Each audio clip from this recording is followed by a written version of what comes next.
Welcome to the debut of Monday Warfare, The Battles Within. It is Raw versus Nitro, the video cast. I am Ray Russell, and this gentleman to my left, your right, you may have heard or seen him before. He is the man behind the two-man power trip podcasting empire.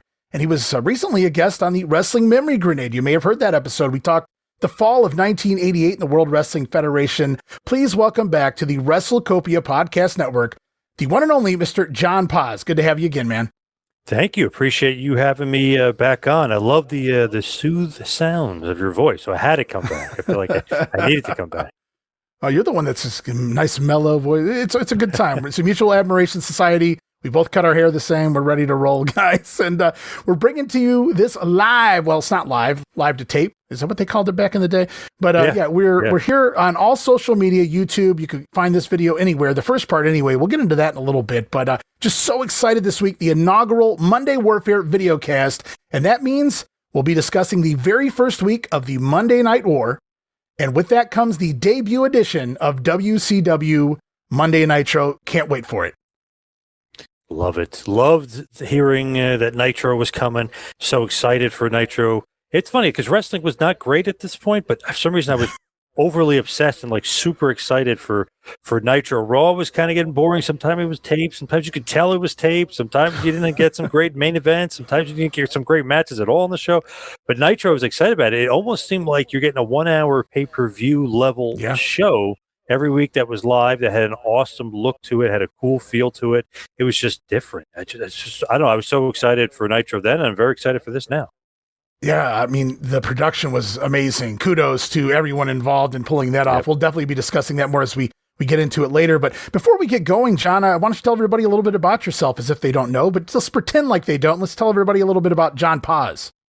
So 10 years of podcasting with Two-Man Power Trip just came up this January, so now it's over 10 years. We got some of the best interviews. Interviewed Hogan, Flair, Bret Hart, Chris Jericho, Sting, Foley, Superstar Billy Graham, Bruno. So there's a ton of interviews in the archives with basically most of the greatest wrestlers of all time. Do a show with Dr. Tom. Do a show called Business of the Business, where we talk about not just WWE, AEW, but just like the independents and MLW and TNA and a lot of the different things that a lot of other websites and everything don't really cover. So we dive into that as well. Just a lot of fun stuff here with the Two-Man Power Trip and myself covering the business, interviewing just some of the all-time greats, even some future greats as well. So just really, just obsessed with wrestling, always have been, but probably always will be. And that's kind of what is being brought out in the podcast, all the podcasts. Well, nothing wrong with that. That's why we're here, obsessed with wrestling. And before we get going, I wanted to mention this episode is going to be split up into a couple of segments. Of course, this part here, airing for the masses, as I said, on social media, on YouTube, to give you guys a taste of things to come. Me and John are going to be discussing some topics here in just a moment. And then we will be shifting to the second portion of the episode, the meat of the program, if you will, where we will be going back to that fateful night, September 4th, 1995, and discussing at length the first ever episode of WCW Monday Nitro, the matches, the storylines, the Sabu vignette, and those pesky TV ratings, the very first of a mini. A reminder, guys, the complete Monday Warfare from beginning to end can only be seen in videocast form by joining the VIP Superfan tier over at patreon.com/WrestleCopia. And now that we've got that out of the way, John, are you ready to talk a little Monday Night War? Oh, for sure. Definitely is. If you think about it, too, it's probably Bischoff's fault, really, or WCW's fault, why everybody today is so obsessed with ratings. It's their fault that, because of this, because of Monday Night Wars. And now every week we get to hear about how Collision only did 321,000 and then they're so mad about it or whatever. So it's all Bischoff's fault. You can blame Bischoff, certainly. You can blame Turner. You can blame Vince McMahon. And you can put a little blame on that Dave Meltzer guy, too. I got to be honest with you. Yeah. It's all their fault. And we'll be talking about ratings, no doubt, every time out here on this show, including this week. But a quick overview, guys, on the back history, the tension between Vince McMahon and Ted Turner, very tumultuous past. Many may not realize, long before the Monday Night War, Turner and Vince, they had bad blood going back to 1984. We've kind of been talking about this a little bit on my Wrestling Stoop podcast with Bob Roop, because he was an agent under Ole Anderson when the Briscoes and Jim Oates and Jim Barnett and the Paul Jones family sold their stocks to Vince McMahon, and he took over TBS, Georgia Championship Wrestling, World Championship Wrestling program, and of course, Black Saturday and etc. But it wasn't so much that Vince took over that bothered Ted. It was that he took away his wrestling. He took away his studio wrestling for canned matches from arenas in the Northeast. And all the phone lines lit up. People were going nuts. Where's the studio wrestling? Where's my Georgia stars? And Ted got into it quite a bit with Vince. And eventually Vince was forced to bring wrestling back to the studio at one point in time before he ultimately sold his stocks, his TBS ownership of the program to Jim Crockett, reportedly for $1 million. And of course, so Vince was a failure on TBS, even though he was using it for national exposure. He admittedly said, well, that was a failure. Okay, I'm going to sell it. But he used that $1 million to bankroll WrestleMania, which was a success. And that's how they exploded. And so a failure here and success over here. And it all had to do a little bit with TBS and Ted Turner. But Vince wasn't done with Ted just yet. You think about the times that he threw a pay-per-view on up against Starrcade. Let's create Survivor Series, pal. A couple months later, Crockett runs another Bunkhouse Stampede. Let's get a USA special. Call it the Royal Rumble. So Vince wasn't done screwing with Jim Crockett Promotions, and ultimately that would affect Ted Turner as well because their product was on his television program. It is crazy when you think about some of the stuff, and then obviously eventually WrestleMania 4, they do Clash of the Champions. It's funny, like the back and forth, but Vince really kind of started that. I just love, too, Vince always in his interviews, because he hates Turner so much, he would always say, he's like, oh, Ted called me one day. He told me, I'm in the wrestling business. I'm in the Well, that's nice, Ted. I'm in the sports entertainment business. Like he said that like multiple times. So you could tell like he just really did not like him. He just was bugged by him, just bothered him for whatever reason. You have to think Ted was a billionaire first, and Vince always aspired to be one. So I could see a little jealousy there. I could do that too, pal. And so, like you said, though, Crockett would fire back. He would run Clash of the Champions on Ted Turner's channel, free to those who had cable, up against WrestleMania 4. And I believe they did it again against WrestleMania 5, if I'm not mistaken. And then it kind of subsided. Jim Herd was in there. That was a failure. The Cowboy came in, Bill Watts. That didn't work out too well. And finally, they no longer wanted a wrestling personnel in charge, and thus Eric Bischoff, the salesman, but also had a past history, not just with WCW, but with Vern Pryor in the AWA. Eric steps in, makes the pitch of a lifetime, a pitch for the ages, not just a Twilight Zone episode, guys. Shout out to Twilight Zone fans.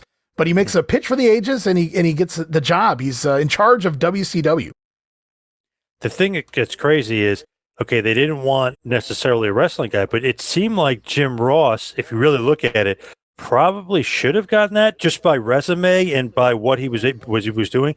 Or even Shivani could have gotten that just by resume and what he was doing in his past. So the fact that they went with Bischoff was definitely a curveball, was definitely kind of not what you would have thought you would have made, but they did that on purpose because they wanted somebody completely different. They wanted a fresh face.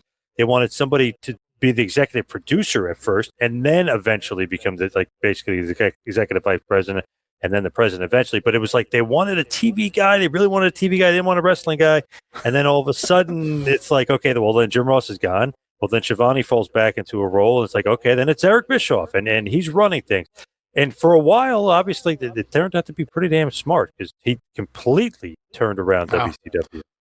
And I'm sure he had a little help, some certain people in his ear before the wrong people were in his ear anyway. I don't know that Eric came up with all of this on his own, but certainly you got to give it to him 100%. I will never take that away from him. And what he brought us, he changed the game forever for the business. And it's just amazing to go back to that time. He acquires Hulk Hogan. And a few months later, the Macho Man Randy Savage joins in. And now the mega powers that were exploding just a few years prior in the WWF are now the main focus of WCW. And while their prime years were behind them, that's still some big name value because those who tuned out as that era, that Hulkamania era kind of faded in the WWF, they recognize those names. And so when you say Hulk Hogan's in that other channel now, they may tune in. What the hell is that about? And now Macho Man's there too. What's going on? And so it kind of brings a new interest to the product of WCW. That's the thing that kind of annoys me when people go, oh, well, Bischoff, ATM Eric, he just bought the guys and brought them in. Vince said that they were done. Macho Man wasn't even a wrestler anymore. He was an announcer. He was the ambassador of WWF. And Bischoff's like, well, I'll have Hulk talk to him, and he's got many years left, probably like 6 or 7 years left. Let's have him wrestle and use his TV star. So it's not like Vince was doing anything. And then he said, "Oh, Hogan's done. He's too old." Hogan had, he was still main eventing in 2002 in WWF. Hell, he main evented in 2005 in the WWF. So Vince was wrong. Bischoff was right. He still had obviously star power for WWF, but they still had that star power. They still had many years left in them, and he was smart enough to realize, like, I need Hulk. Hulk can kind of change the fortunes of WCW. And if you're a wrestling fan, you associate Hulk Hogan with wrestling. So it's like Absolutely. He's the Babe Ruth of wrestling. So where is he in WCW? Oh, shit, I got to check this out. This must be the major leagues. They're the big league. Right. Yes. Exactly. Yep. That solidifies them big as leagues. Right? Yep. Well, they must have the money to pay these guys. There must be something going on over here. And a lot of people knew Ric Flair, not just from his WWF run, but just in general. He was kind of that name from the NWA that some people would know. So now you've got Flair working against Hogan, working against Savage, and people can go, okay, we've got some big names over here. Let's see what this is about. Now, I will say that even though Hogan had value, and when he first came in, some of those initial pay-per-views really popped. The buy rates were pretty damn good. Yeah. But over time, it became stale. I won't blame all of it on Hogan, although I'm not as big a fan as you know, and I know you are. Yeah. But it's the booking that comes along with that, and a lot of people say, "Well, Hogan had creative control, or that doesn't work for me, brother." But some of the Dungeon of Doom characters and things like that, well, maybe we'll get to that later. But so we're going to go back, guys, and talk about the creation of Monday Nitro before we get rolling. According to Meltzer, I went back and read the torches. I read the observers from the time. And how we got to this was kind of interesting. You never hear this part of the story told in the documentaries, at least I don't recall. But how we got to the whole Monday Nitro scene, there was that infamous meeting with Eric Bischoff. But earlier in 1995, and John, if you've heard this, please elaborate. At some point, Vince McMahon reportedly sent a letter or multiple letters to Ted Turner personally, telling him to close down WCW because it was an embarrassment to the wrestling business and an embarrassment to Ted Turner, the businessman. I always heard that, I didn't know if like fact or fiction, but I always heard that Vince would send him letters and like, oh, I don't like that you're doing this, or you shouldn't be doing this, or why are you in the business, and what you should be doing. But like, if you're Ted, you're thinking to yourself, okay, we just got Hogan. We're starting to pick up a little bit of momentum. Like, what is this guy talking about? Is he losing, on his end? Is he losing money? Is something going on? So to me, that had to fuel Turner's fire a little bit, because it seemed like he said to Eric, hey, what do you need me to do? Vince doing stuff and saying stuff like that, it literally fueled Ted to want to have more and more and more. Don't poke the billionaire bear, I guess is what it is there. So aggravated with Vince McMahon, it lit a fire under Ted, like you said. And Turner then had that infamous meeting with Eric Bischoff where he asks Eric, what do we need to do to compete with the WWF? And up until then, Eric had claimed that Raw was only beating Saturday Night in the ratings because it wasn't in prime time. It was at 6:05. And according to Bischoff, that meeting with Turner, how do we compete? He really didn't think that at that time they were ready to compete, at least not at that. He really didn't have the answer. And so Eric, assuming that it would never happen, he says, well, I need prime time. And he kind of thought maybe Ted would dismiss this for now and they could regroup and figure it out. But Ted Turner, as you said, snaps back. You got it. WCW in prime time on TNT, Monday nights, head to head with Monday Night Raw. And I wrote in my notes here, that escalated quickly. Yes. It's funny too, because you think about it, it's like, wow, Bishop's totally saying like, oh, I need prime time. And then eventually they'll figure it out and he'll be ready and he'll get it ready for prime time. You got Monday nights. He's like, what? Like, like that didn't expect that answer at all from Ted, which is awesome too, because that just changes the whole complexion of the business. I mean, everyone says like, oh, do you should be on separate nights? No, that set the business on fire. Yeah. And I think, I don't know how he was as a human, as a businessman. I think when you hear that initially, 99% of the population is going, well, hold on now. I didn't say that. I said prime. I didn't say Monday night. So I don't know. Eric's probably said it. He's done a million interviews, but I have to think there was a little bit of pushback in his mind. Like, oh shit, where are we going? Like, well, how are we going to do this? But eventually he was ready and he knew he invented the tricks. There was no blueprint to running head to head back then. And, giving away spoilers and all these things and making guys, randomly appear on your television program without the other company knowing. He was ready. I mean, he played a little dirty, if you want to call it that, but it was just business, and kudos to Eric. nothing that Vince hasn't done and wouldn't do again in business. So Vince has done all this stuff. So it wasn't like Bischoff was doing this. Wow, I can't believe he did this. Poor innocent Vince McMahon. Can't believe he was doing this stuff to Vince. You know what I mean? It wasn't anything like he was doing exactly what Vince has done to other people in the past, and he's just doing it to him. So it was like what's good for the goose is good for the gander type of situation for me anyway. And I think Eric definitely agrees. But Bischoff, and famously says like he had the notebook. Half was what WWF does, half what WCW does. What could he do to be opposite? Okay, they taped their shows. We're going live. Right. Their set looks like this. I want our set to look like. He basically was going tit for tat, yin and yang, and creating his own separate. This looks completely different from WWF. We're live. This is going to be a completely different show. We're going to actually give like main event level matches almost every match. We're not doing job matches. So I mean, it was completely different than Raw. And great job by Bischoff. Genius by Bischoff. Absolutely. So Bischoff is basically told, you're going prime time, you're going up against Vince, 9 p.m. The only thing standing in the way, not that he was, but Harvey Schiller had been hired in 1994 as the first ever president of Turner Sports. And Schiller, up until this point, he had wanted to steer clear of the WWF. Don't mention them, don't acknowledge their existence. He used to say, worry about your own product, don't get concerned with the others.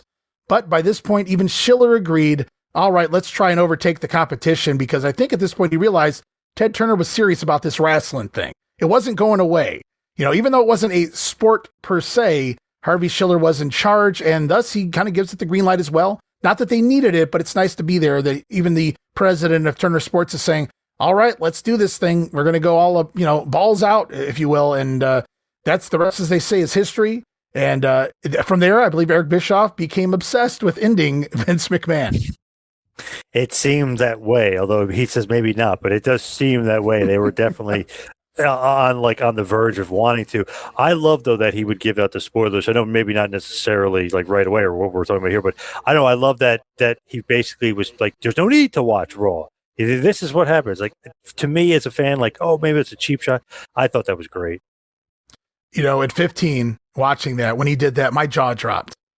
Because I was a fan of both. I'd watched them both since the 1980s, but I think WWF was first in my world. And so if I had to pick a team, I would have went Team WWF. And I'd never forget the first time I heard Eric do that. I was like 10% of me, or well, maybe a little more than that, was excited that, I already know I know what's going to happen on the other show. But the rest of me is like, I can't believe this asshole just gave away the result. He's hurting the other company. And, I wanted everybody to get along, I guess, as a fan, and not like today, not like today's fans.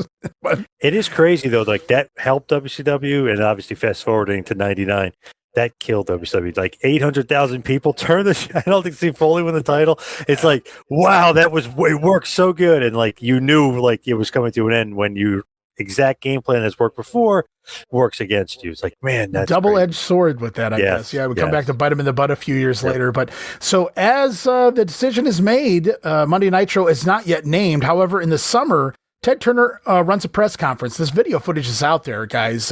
He announces that a new wrestling show is coming Monday nights, repeatedly mentioning it going head-to-head with the WWF. And it's at that point in the Observers, Dave Meltzer begins to report that the working title for the WCW Monday Night Show is going to be called WCW Head to Head. And I thought, well, that's absolutely ludicrous. That acknowledges your competition in the name of your show. And why would you do that? Because even if I'm a casual fan, going head to head with what? And now I'm going to go figure out what they're going head to head with, and I'm going to change the channel and see what that's about, right? So I guess that's where Meltzer got that, though, the head to head. Turner never comes out and says that's what we're calling the show, but he references going head to head repeatedly in the press conference. And if you think about it, that would be crazy to do that, because you're literally saying, hey, we're also going head to head with Nitro, or Nitro's also going to hit that with Raw, which is also on right now. Like, go check that out. But Nitro was also Saturday Nitro. They always had TNT always had those Saturday Nitro. Yes. And sometimes it was sports and whatever. So they were obsessed with that. I mean, they love that name for whatever reason. I guess Brad Siegel or Turner must have loved that name, Nitro. Yeah, they did have the old Saturday Nitro. I do remember that. In fact, I just saw some of that on YouTube not that long ago, the old ads for Saturday Nitro. Yeah, good stuff. But so there's plenty of documentaries out there and things out there for the Monday Night War. We know it. They're everywhere. How this whole thing got started, the stories are out there. So we won't bore you, repeat everything here. So let's get into the fun stuff, John. All right, we're going to paint the picture. Go back to the 1990s for a moment. Ted Turner, of course, he had CNN, but his regular TV stations here on cable were TBS and TNT. And to me, growing up in the 80s and into the 90s, TBS was the more family type channel. We had cartoons. They show the old ones and Captain Planet, things like that. We had reruns of sitcoms, more family oriented type movies a lot of the time. And of course, the WCW programming. And to me, outside of some early morning weekday cartoons, TNT at that same time always felt like the more adult channel, like lots of movies and things that were more adult oriented. Not exciting either. I mean, like boring as a youngster, boring adult oriented type content. So it was kind of shocking for me that WCW, which was always on TBS, was going to have a show on TNT up against Raw, no less, but it worked out. It's one of those things where, why are they doing it on TNT? What's going on? Why isn't it on TBS? I don't understand. But it ends up working out, and it ends up being the right thing, because I think Nitro or TNT in general was kind of trying to go more of like the, not male, but obviously maybe the more adult or the more action. Just they were definitely going in a different direction than they were. Like you said, they were a little bit on the boring side of a channel. But it is surprising because I feel like if you think about it, especially then, TBS probably would have been the right choice, but it ended up TNT being the right choice for Nitro.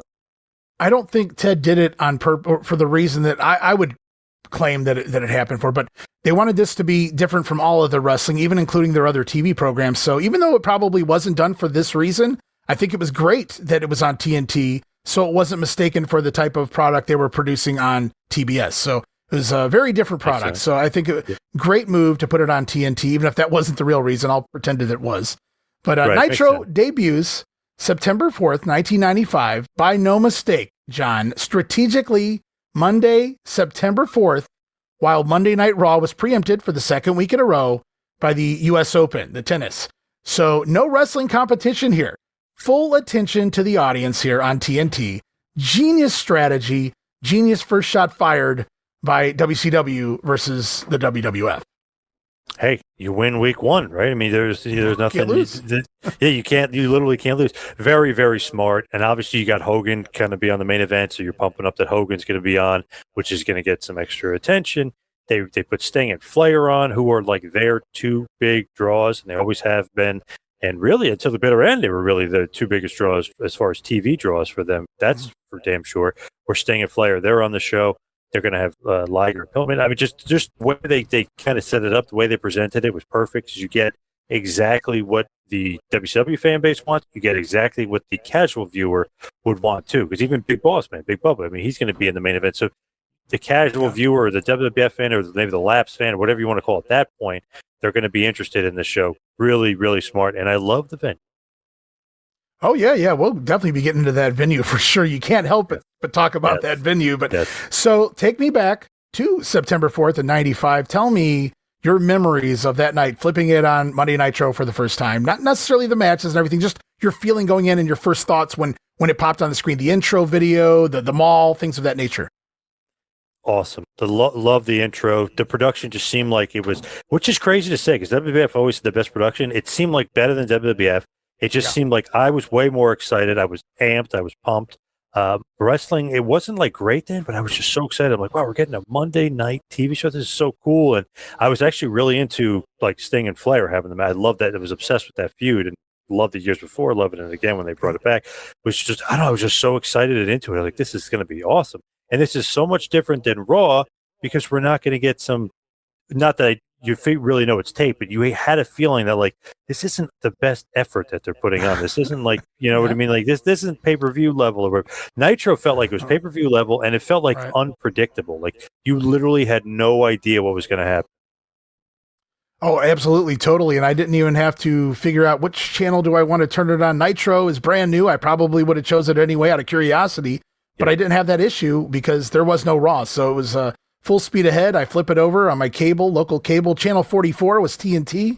All right, let's see what this thing is like. What a feeling, man. Just excitement. It wasn't a brand new TV show to me. It was like you said, you called it an hour pay-per-view. To me, before I even saw it go on the air, it felt like a Clash of the Champions was about to happen. And as a kid, there was nothing more fun on free TV or cable TV than Clash of the Champions. You knew you were going to get some good stuff, and that's kind of how it felt to me.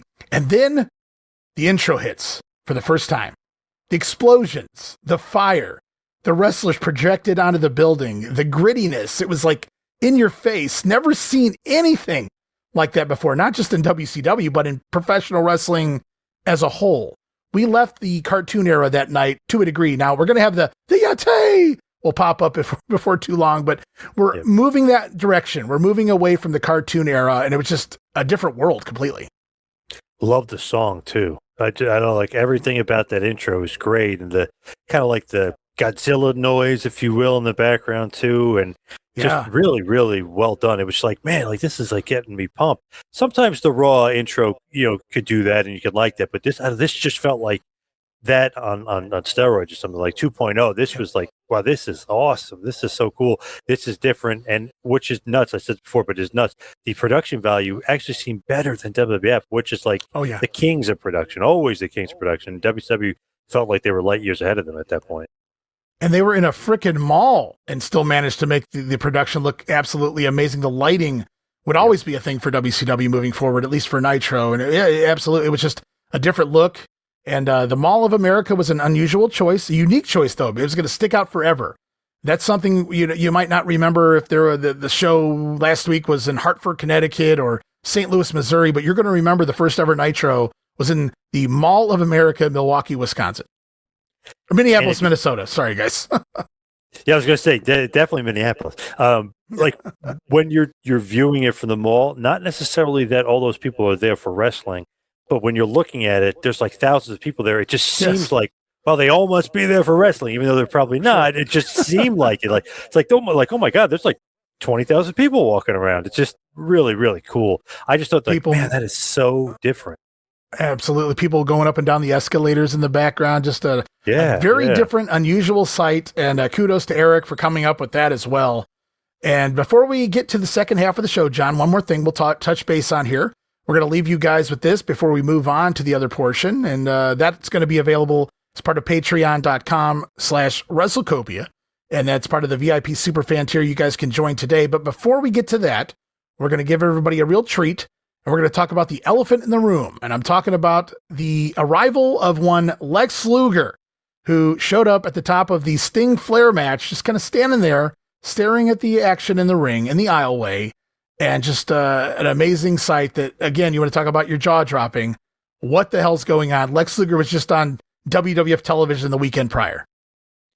Absolutely insane. Now, I didn't notice at the time, he was literally in Canada at a house show the night before wrestling in a tag match. Mm-hmm. Him and Michaels against Yoko and Owen. He actually, with Michaels, they end up getting the win. I think it was by DQ, but they still get the win.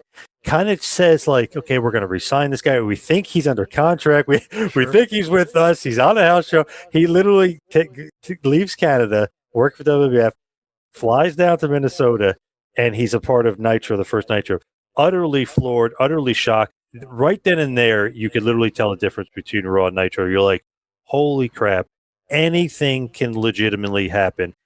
Like, they're going to have this big of a surprise. One of the biggest names in the business, one of the biggest stars in the business, despite what WWF kind of not really booked him well, but he still was one of the biggest, former WCW World Heavyweight Champion. He's showing up as a surprise guy during Sting and Flair's match. He's just getting like, what in the hell is going on here? That was so awesome. Just absolutely floored. And then when you hear the backstory of it, like, oh, we thought he was under contract.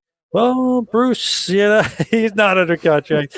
He's been negotiating with his buddy Sting the whole time to go to WWE and for a lot less money. So crazy. Yeah, I didn't know the term shoot back in 1995, but I knew I was watching something that shouldn't be happening as it was happening. Yes. Even as a teenager, Lex had just been on the WWF TV. He came out during the main event of SummerSlam in kind of an odd spot, running Sir Mo off, so it wasn't really necessary. So like you said, I'm sure they thought they had Lex in the bag there. He just worked a house show, like you said, the night before in Canada for the World Wrestling Federation. His partner at the time, Davey Boy Smith, had just turned heel. They had promised a Lex Luger in-ring interview on the next episode of Superstars after he appears here on Nitro. And they filmed a beatdown, I believe Men on a Mission and the Bulldogs beating down Lex Luger for that Superstars. And Wade Keller was even reporting in the Torch around this time that Luger was scheduled to work Triple H, a young Hunter Hearst Helmsley, on the next In Your House pay-per-view. So yeah, they clearly had some plans to keep Lex around, but then he makes the jump without Titan's knowledge. Bischoff playing it up there. Hey, who's that? Get him off the camera. He doesn't work here. So where does he work? And it makes you wonder, like, it just shocked the hell out of me. I mean, are these two companies working together now? Because this can't be from everything we were ever taught. And for it to happen so quickly, and me remembering watching the weekend of WWF television programming, but Lex is on their Superstars next weekend. So how can he be on Nitro tonight? It's very confusing, very exciting. And unless you lived it, I don't know that we can ever hype it enough, to the meaning behind it. It was so big. That was so cool. What a cool surprise. And the thing to me is immediately I made the switch of like, now this guy's a main eventer. I don't know why. Just immediately I'm like, okay, now he's back in the main event. Now he's Luger again. He wasn't really treated well in WWF. They didn't really use him to his potential. He could have been the champion. I was like, okay, now he's back WCW. Now he could be a main eventer. I immediately made the switch. It's like that's like the value of the shock value. It's like, holy crap. Okay, put him in the main event. That was awesome. Like, this is unbelievable. I can't believe he's back. Yeah, and Bischoff and maybe even Stinger Luger have talked about how Lex made the jump and how Sting played the middleman, and that, of course, a great friend of Lex Luger for forever and a day. And Sting goes to Bischoff and says, hey, Lex would be interested in coming over here if you can make him an offer. And Bischoff has went on record to state that he wasn't the biggest fan of Lex Luger, the wrestler, nor the human being of that era. And so he lowballed Lex and said, I'll give you $100,000, figuring for sure he would turn that down. But at the same time, Eric could go back to Sting and say, well, I tried, and and everybody's happy and we move on with life. But to Eric's surprise, Lex agrees to the $100,000 offer, at least for his first contract here in the company. And so we'll see how you do, Lex. And then the rest, as they say, is history. But, Lex talked about how they hit him. They hit him in the back until it was about time. He comes out with a towel over his head until he's told to, until he walks out. But it's amazing, even in the infancy of the internet, like, nobody's going to find out. There's nobody to spread the rumors online, right, backstage. And yet at the same time, they weren't taking any chances by exposing Lex Luger prior to him appearing on television. Pretty smart. You got to do that. You can't take any chances. And I know back then they were very, very, obviously, you got to keep kayfabe to a certain extent, just keep stuff in house. Let's not reveal a lot of that stuff. So that was awesome. And not that you would really know anyway, because you were 13 and 15, and we're too young to even be like, sure. Oh, let me look on AOL. Let me fire this bad boy up, or fire Prodigy. Let's see what rumors. So you're not really going to get that at that point anyway. But that was just so cool that just like nobody knew, literally nobody knew. Like, when does that ever happen in wrestling? Never. No, that was absolutely an amazing thing. I certainly didn't know, and it shocked the hell out of me. And Lex goes from King Mabel and likely having to put over Davey Boy Smith to debuting on Nitro, working a main event in a week's time on TV, and then working the main event of the next pay-per-view as well. Just like that. That's all it took. And then Vince McMahon on the other side, he had to mull over, do they air the Superstars tape? Do they air Lex Luger taking the beatdown so that they can use the commentary to bury him as he jumped, or do they want to even promote Lex Luger on their TV channel since he's now part of WCW? And last minute decision, they went in and edited the segment out. I don't know if that was for better or worse. I'd love to see that pop up as a hidden gem or something like that in the vault down the line. But so that did happen. They pulled it out before it went to syndicated TV and aired. So that's why nobody ever got to see it. But it was interesting to think, do we leave this in so that we can bury Lex and say, look at this, he can't handle our guys? Or do we really want one of their guys now on our TV program? And I guess Vince said, no, let's just pull it.